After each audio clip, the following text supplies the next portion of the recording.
Hey guys, Sandy here. Welcome back to the channel. Today I am playing with the pre-printed watercolor panels from Brutus Monroe. Now you do get 8 panels in here, 2 of each design. So 2 of these leaves, 2 of the pumpkins, but I've already used one. 2 of the apple trees, which is right there, and 2 of the sunflowers. I'm going to be scrapbooking this photo of some flowers in a field. And of course I have my aqua pigments, so let's see what I can do. So I've chosen a few colors. I have the red, the green, and the yellow aqua pigment. I also have a couple of aqua pigments of the month from last fall. So I've gone ahead and put them down each in their own little pot of like a little watercolor well here on my mat. And I'm just going to keep using these same few colors.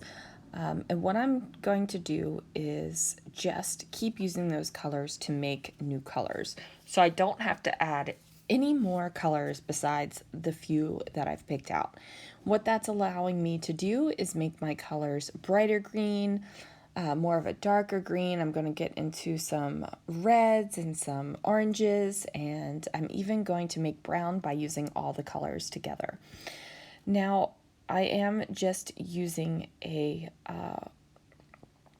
just a regular old water brush here, and I don't actually have water inside of the water brush. I want my colors to be kind of big and bold, so I am not watering them down. Now, I really have no idea what I'm doing when it comes to shading and, plant life and making sure colors are correct and, the leaves are hitting the right direction, and I have no idea, guys. Like, I'm just going to put it out there. I'm just playing around, and whatever happens is what happens. And I think that that's what we got to do, right? Like, we just got to play with our products. We got to make it so that we like it and just have ourselves a good time. So, as you can see, I put down some darker bits where the lines of the leaves were, and then I just went ahead and kind of blended it into the leaves a little bit by introducing more aqua pigment. So now I have the 2 panels, and I'm going to color each leaf on both of the panels the same way.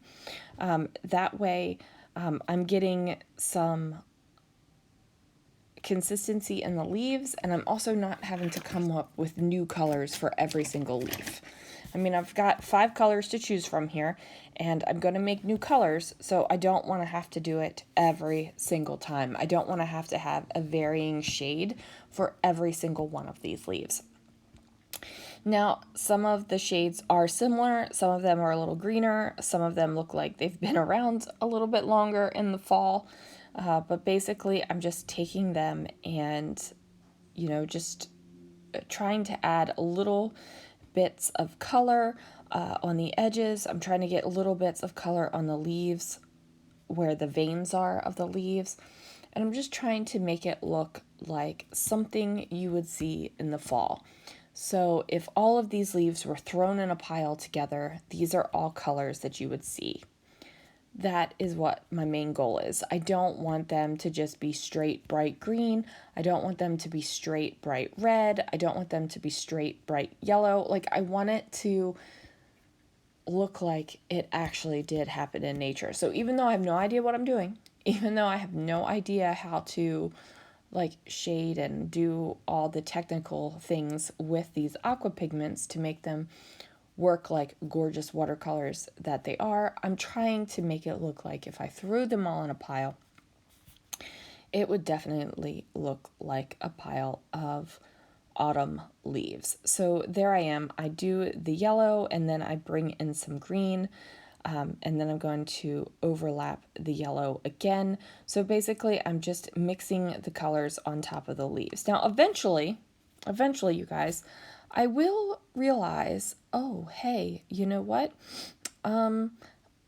I don't need to be super careful with the watercolor on these leaves. I know I'm fussy cutting them out. Like, that is my plan from all along. And I was trying to be super careful and keep my watercolor inside the outline of the leaves. I don't need to do that. I had an epiphany right now. So this one I am adding a little bit more red to. I'm just kind of mixing them up and playing with the colors. Now this is super fun to do. I love this kind of thing where you're just mixing with colors and playing and adding more and making new colors. This kind of thing, it makes me ridiculously happy. I remember being at my grandmother's ceramic studio, and I would play with the paint she had there and mix colors and things, and she would let me just do whatever the heck I wanted, whatever gave me pleasure. So that was a lot of fun.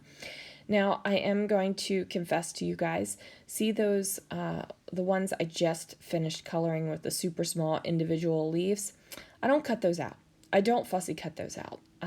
I was feeling impatient and did not want to deal with the tiny little fussy cutting. And most of the time, fussy cutting, it's not a thing that it's not like I don't love it. It's not like I don't hate it. So it's kind of one of those middle of the road things where it's like, if I need it to happen, I'm going to do it. And in this case, I ultimately didn't need it to happen. So there you can see I mixed those colors together and got a little bit of a brown for my sunflower. And then I'm going to go ahead and put some yellow on the actual florally bit of the sunflower here. And then I'm going to add that yellow in a little bit more on a couple of these leaves just to give it a little bit more. Now, I don't make you guys watch me fussy cut all of those leaves out because it is a tedious process. What I have is a sheet of this brown plaid paper. You've seen me use it before. And now I'm just going to layer up some cardstocks here. One is this kind of chocolate brown cardstock and this white cardstock as well. I decided to go ahead and place my photo on this white cardstock because what that's going to do is really give me a nice pop of color. And I felt like I needed to bring in some more color besides the white and the brown I've got going on in the background. So I pulled out my Playful Plaid paper collection here and got the one that has lots of oranges and yellows. I'm going to layer that up over top of that white photo mat here, and then I'm going to bring in a little bit more of the plaid up at the top there. I just felt like I needed to introduce it somewhere else on the page, so that way it wouldn't just look like this random thing there out of place. So now I'm going to use some foam to pop up the sunflower that I fussy cut. And I did accidentally cut one of the leaves off. It's right there. So I am going to add some adhesive to that and place it down. And then I'm going to work on getting my leaves down.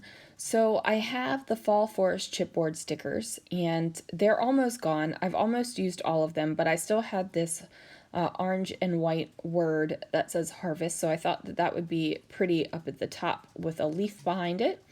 And then I'm going to go ahead and start kind of placing my leaves so that they are just really giving all the attention to the photo here. So I'm just going to adhere them and layer them, stick them behind one another. Some of them are going to have a little bit of a lift and a little bit of foam behind them to give them some oomph, and then some of them are going to be flat on the page. Now I am also going to have some of these leaves that are not tucked and connected. They're just going to be loose, and what that's going to do is give me a little bit more interest with my leaves, so I don't really have to worry about not having enough interest, because there is a lot going on with these leaves right here, right? There's a lot. As you can see over there on the upper left hand corner of the screen, there are those kind of fern shaped almost leaves that I decided not to go with. So I grabbed some letters from my stash, and I'm trying to figure out how to make my title happen. And then I just decide to move those tiny little leaves out of the way. I put down the letter stickers, and I'm trying to figure out what my title is while I'm doing it. So it basically is going to say, flowers make me happy, and they do. I love flowers. They're gorgeous. I could just sit and look at them, especially this is at Epcot, and especially during the Flower and Garden Festival, you can just sit around and just look at all the gorgeousness that is going on. I add the little leaves down here. Again, this is separate and not exactly all of them tucked in, and that gives me a little bit of extra interest. Popped up that leaf right there, so it would give it a little bit of lift off the page. Now, I do decide to write my journaling in a white pen, and I did that because I do have that pop of white around my photograph. I just talk about the beauty of the flowers, and that is going to do it, guys. Thank you so much for watching. Thanks for joining, and I will see you guys again real soon for another video.